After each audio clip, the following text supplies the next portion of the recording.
This video is going to be about exploring things that you find very terrifying, especially getting away from your past routine.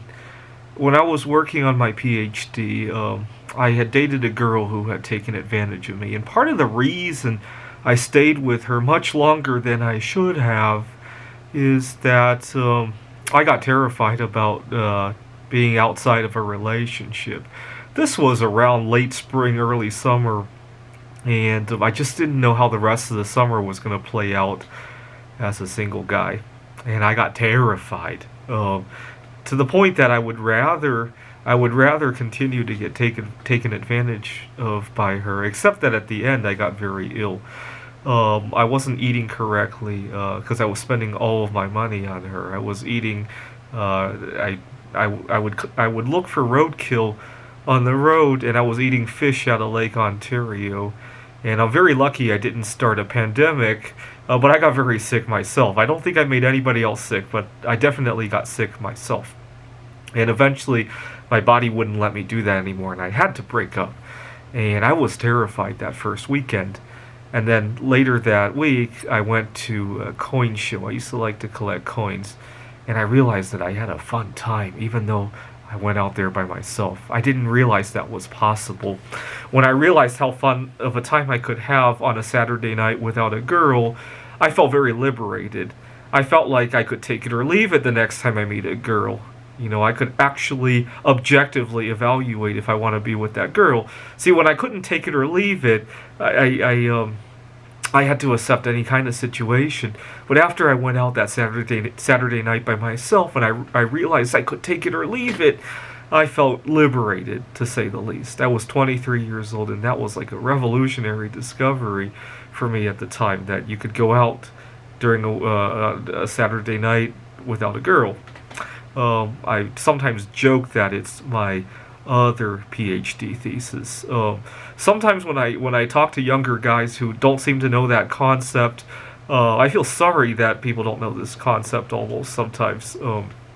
Sometimes I even get angry telling people about this concept because I feel that I'm not saying that you should never go on a date, but it enhances your ability to date. Is how I want to put it. Okay, but some people say that we should never date. Some people interpret what I say as you should never go on a date. No, you should use it to enhance your ability to date. I'm going to make that clear here. Okay, so 10 years go by, and now I have major eating disorders, to the point that I'm losing my job over wanting to get to my food, to the point that I'm putting myself at risk of catching a disease by going out when I shouldn't to get foods that I'm craving, to the point that I'm not participating socially when I should because, oh my god, I need to get to my favorite foods. So my New Year's resolution in 2020 was to normalize my relationship with food.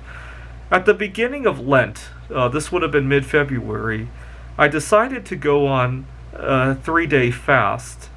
And at first I thought of it as a sacrifice. You know, I'm going to go 3 days and do something else other than eating. And, you know, I might feel uncomfortable, but, you know, I wanted to jumpstart doing something about my eating. I was pleasantly surprised the second day when I felt so liberated. Because, again, I could take it or leave it.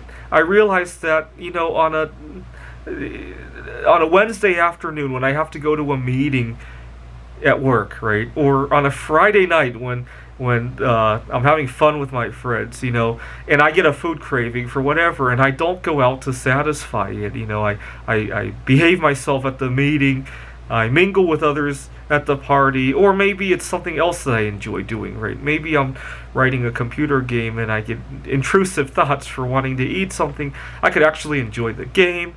Or maybe I'm stuck somewhere, right? I'm flying to a conference, I'm on the airplane, and I enjoy the flight instead of thinking nonstop about, I can't wait to get to Tokyo so I can rush out to get, you know, and then worry about language barriers to look for my favorite food. Instead of that, I could actually mingle with others on the airplane and again behave myself, right? Not cause a problem because of how messed up my thought process is, right? And again, I'm not saying I wish we could take a pill and never eat again. I want to enhance our abilities to eat and enjoy food, right? Rather than be chained up by thoughts for food, right? Intrusive thoughts for food. And I'm very glad to have had those two experiences, and those two experiences have made me think about what else can I liberate myself from. Not to completely give up on those things, but to enhance my ability to do them, right? Thanks for watching.